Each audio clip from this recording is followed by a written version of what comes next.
I recently wrote an article on the Daily Dose of Reason about road rage, or road concern, as it might be called, by one of my readers. I received a really interesting note from a reader on Facebook in response to the article. His name is Stephen Greenhouse, and he wrote me on Facebook the following. Great point, Dr. Hurd. In essence, a healthy concern for self-preservation while driving will at times lead to road concern, as when we see other drivers doing stupid things.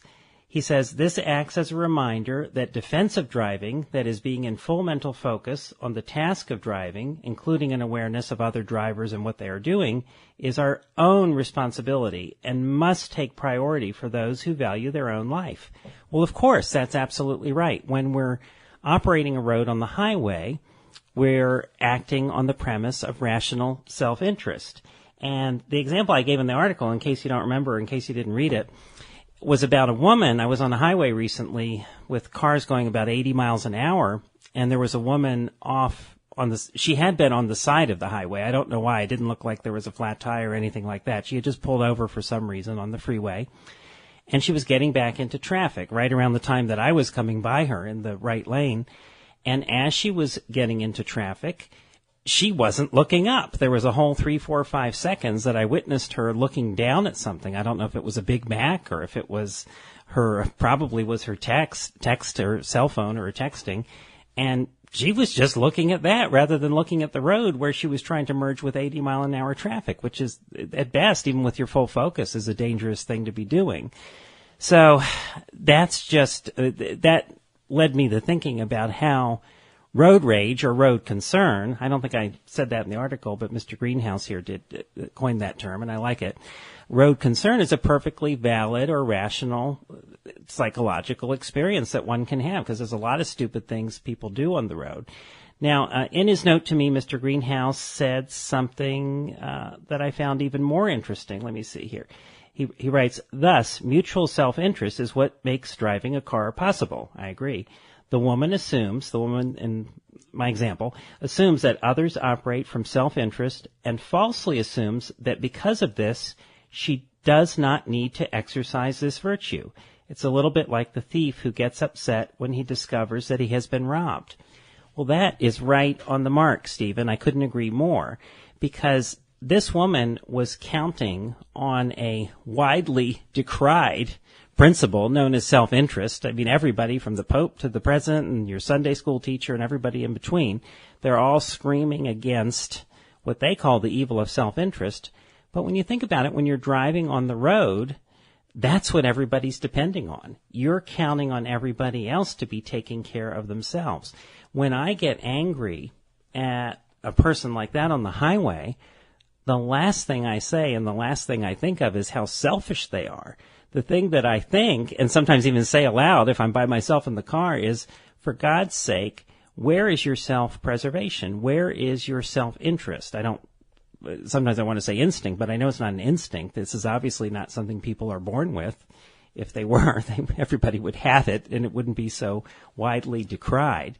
This whole thing makes me think of, most of you probably haven't heard of Lawrence Kohlberg. He was a psychological theorist back in the 1950s, studying at the University of Chicago. And I first learned of him in the 70s and the 80s when I was first studying psychology myself. And I won't go into all the details here. There's no time. But Mr. Kohlberg, or I assume Dr. Kohlberg, identified what he called 3 basic stages, actually 6 stages, but 3 categories of moral development. It was sort of a moral psychological theory. And in a nutshell, he was saying that the most primitive form of moral development in a human being, you see it in children, and if this is as far as an adult goes, you wouldn't consider it very advanced, is just obedience and punishment orientation. In other words, the attempt to avoid punishment. That's the most primitive form of morality. According to Kohlberg, the second most primitive form of morality, he says, is self-interest orientation. In other words, what's in it for me? Obtaining a benefit for what you do. And then he goes on to talk about more social approaches to morality, and then the next to the highest approach he calls social contract orientation, and where it's sort of, I guess, a self-preservation idea where you, in order to get along with other members of society, you agree to certain things. I think he used the United States Constitution as an example of that. Of course, the Constitution originally just provided for people leaving each other alone, and of course, in a couple hundred years, it's grown into all kinds of things way beyond that. The highest level of moral development, according to Kohlberg, is universal ethical principles. Now, I don't want to get into all the details here, but the thing I always found strange about it, and today I find it, as I've thought about many things over the years, I find it stranger than ever. Why is it that, at least according to Kohlberg, and this really is how a lot of people think, including in the field of psychology, why is it primitive to operate on a morality of self-interest or self-preservation, not sacrificing other people, but just simple self-responsibility, self-preservation? Why is that considered primitive and childlike? And at the opposite end of abstract universal principles, why can't we have a universal principle of rational self-interest? I mean, think about it. If a moral code is really a good one, the way I look at it is, if everybody practiced this moral code, and there's never going to be a utopia where everyone practices any moral code, I realize that, but just if we project a utopia where everybody practiced a certain moral code, what would happen?